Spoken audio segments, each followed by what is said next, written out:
Personal loans, home loans, business loans ఎలాంటి రుణాలకైనా వెంటనే ఈ నెంబర్కి కాల్ చేయండి. సార్ గత 2-3 రోజులుగా మనం చూస్తుంటే ముంబై హీరోయిన్ కూడా వదలలేదు, నానా చిత్రహింసలకు గురి చేశారు. ముంబైకి పోయి మన పోలీసు వాళ్ళు కిడ్నాప్ చేసినట్టు చేసి వాళ్ళ ఫ్యామిలీ మొత్తాన్ని తీసుకొచ్చి గెస్ట్ హౌస్లో బంధించి 4 రోజులుగా ఈ వార్త మనం చూస్తున్నాం. నిన్న ఆమె ప్రెస్తో కూడా మాట్లాడింది, కన్నీళ్లు పెట్టుకుంటోంది, ఎంత దారుణాలు జరిగిందో చెప్తా ఉంది. ఎలా చూస్తారు సార్ హీరోయిన్ కూడా అంత ఇబ్బందులు పెట్టే విషయాన్ని? ఏముంది, హీరోయిన్ అయితే ఒక స్త్రీని ఇబ్బంది పెడతాం తప్పు. ఆవిడ హీరోయిన్ కావచ్చు, లేదంటే ఇంకేదైనా కావచ్చు. బట్ ఒక ఒక అమ్మాయిని ఒక రాంగ్ కేసు ఫ్యాబ్రికేట్ చేసి ఎవరో ప్రయోజనాల కోసం, తెర వెనక ఎవరో ఉన్నారు, వాళ్ళ మీద ఈ అమ్మాయి, నేను హీరోయిన్ అన్నా, ఈ అమ్మాయి కేసు పెట్టింది. సో ఆ బ్యాక్గ్రౌండ్లో ఇక్కడికి వచ్చి ఇక్కడ పోలీసులు అక్కడికి వెళ్ళి పట్టుకొచ్చి ఆల్మోస్ట్ కిడ్నాప్ లాగా తీసుకొచ్చారు. అక్కడ పోలీస్ కోఆపరేషన్ తోటి కూడా సిమిలారిటీ, నన్ను ఎలాగైతే ఇక్కడి నుంచి తెలంగాణ పోలీస్ కోఆపరేషన్ తోటి ఎత్తుపోయారో అలాగే అమ్మాయిని అక్కడి నుంచి ఎత్తుపోయారు. సో పైవాడు ఎవడో అందరికీ తెలుసు. ఈ స్క్రీన్ ప్లే రైటర్ వచ్చి సీతారామాంజనేయులు, ఆయన ఎవరెవరు ఎలా ఎత్తుకురావాలో మొత్తం అన్నీ ఆయన చెప్తాడు ఆయన డైరెక్షన్లో. నా విషయంలో సలీం జావేద్ లాగా రామాంజనేయులు, ఇటు సునీల్ ఉన్నారు, ఇద్దరు ఉన్నారు. మరి అక్కడ సీనియర్ ఆయన ఇంకా కింద ఏదో కాంతి టాటా అండ్ విశాల్ గున్ని. సో వీళ్ళందరూ మరి మాట్లాడుకున్నారు. మరి విశాల్ గున్ని స్పాట్లో కూడా వెళ్ళినట్టున్నాడు బాంబేకి. మిగిలిన వాళ్ళు ఏముంది, అకంపెనీ చేయడానికి వేరే డిఎస్పీలు, అడిషనల్ ఎస్పీలు ఉన్నారు, దేరాలు నిమిత్త మాత్రులాలు తీసుకొచ్చారు. మరి ఇక్కడ మరి ఫ్యాబ్రికేటెడ్ డాక్యుమెంట్ పెట్టి 43 రోజులు జైల్లో ఉంచారు అమ్మాయిని, అమ్మాయి తల్లిదండ్రులు, వాళ్ళు కూడా ఆఫీసర్లు అంటారు. అంతకుముందు ఇండస్ట్రియలిస్ట్ జిందాల్ గారి మీద కేసు పెట్టిందండి సార్ ముంబైలో. ఆ తర్వాత కేసు పెట్టిన తర్వాత ఈయన జగన్మోహన్ రెడ్డి గారిని కలిశారు జిందాల్ గారు. ఆ డేట్తో సహా చెప్తా ఉన్నారు.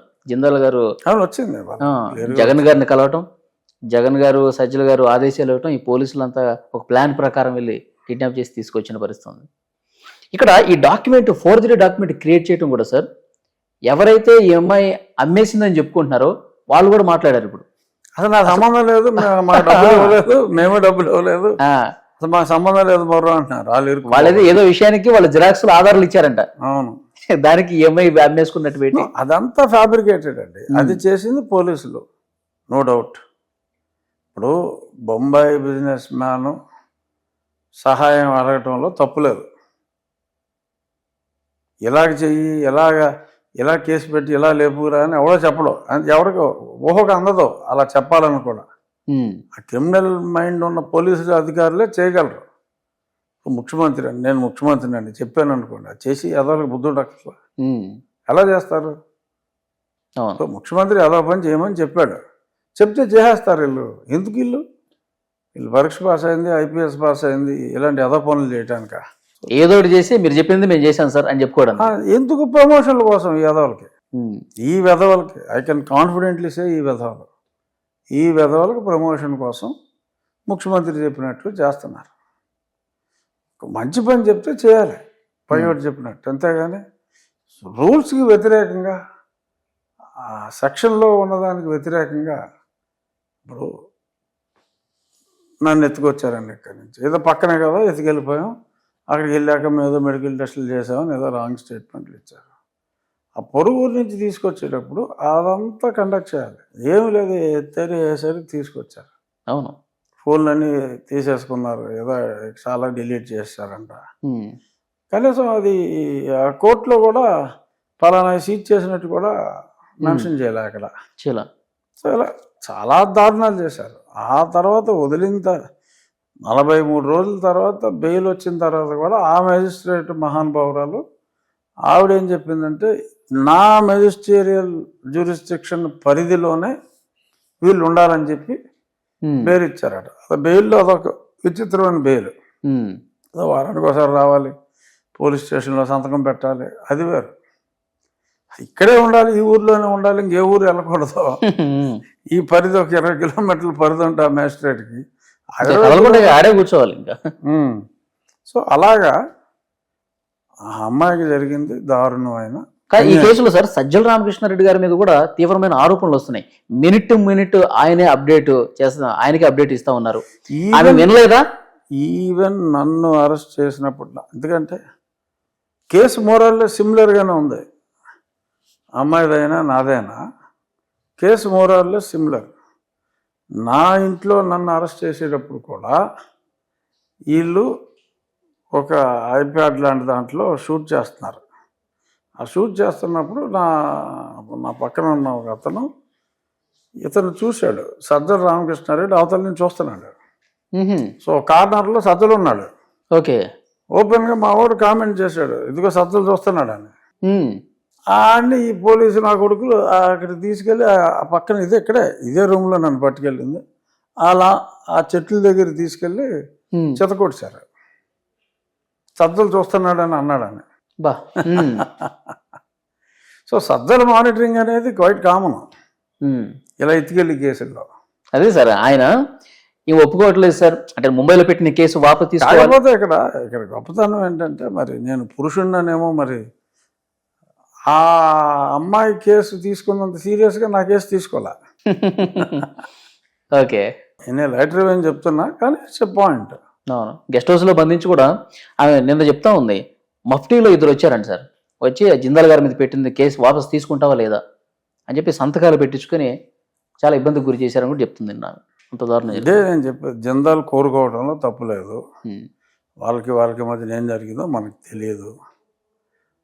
అడిగినా సరే మరి ఇలాగా చేయటం అనేది చాలా తప్పు కదా. అవును, ఆడేదో కష్టాల్లో ఉంటే 100 అడుగుతాడు, చేసి వాళ్ళకి బుద్ధి ఉండక్కర్లా. ఓకే సార్, మీ కేసు గురించి ఒకసారి మనం మాట్లాడుకుందాం. విచారణ ప్రారంభమైనట్టుంది. మీరు కూటమి ప్రభుత్వం వచ్చిన తర్వాత నా మీద ఎన్ని దారుణాలు చేశారని చెప్పి మీరు కేసు ఫైల్ చేస్తే మీ మీద రాజద్రోహం కేసు పెట్టి చిత్రహింసలు గురి చేశారు కదా, అది విచారణ ప్రారంభమైందని ఒక సమాచారం ఉంది. అదే స్టార్టెడ్ ఎంక్వైరింగ్ మాట్లాడుతున్నట్టుగా తెలిసింది. నా స్టేట్మెంట్ అయితే నా దగ్గర స్టేట్మెంట్ తీసుకున్నారు, నేను స్టేట్మెంట్ ఇచ్చా. కన్సర్న్ విజయపాల్ గారికి నోటీసులు కూడా ఇచ్చారని సమాచారం. విజయపాల్ జంపు నాకు అర్థం కాదు ఏంటంటే, జంప్ అయిన విజయపాల్ సంగతి ఎందుకు కదా, సునీల్ కుమారే కదా అసలు మొత్తం పాత్రధారి. అక్యూజ్డ్ 1 సునీల్ కుమార్. ఇక్కడున్న సునీల్ కుమార్ గురించి మాట్లాడకుండా ఆ పారిపోయిన విజయపాల్ గురించి ఎందుకు మాట్లాడుతున్నారో నాకు అర్థం కావట్లా. అవును, దిస్ ఈజ్ హై టైం. ఇక్కడ ఉన్న వదిలేసి పారిపోయిన ఎదుగాడు కనపడతలేదు అంటే మా ప్రభుత్వాన్ని, మా పోలీసులు నేను విమర్శిస్తున్నానని కాదు, బట్ ఇట్స్ ఎ పాయింట్. నేను మాట్లాడకపోతే రేపు పబ్లిక్ మాట్లాడతారు.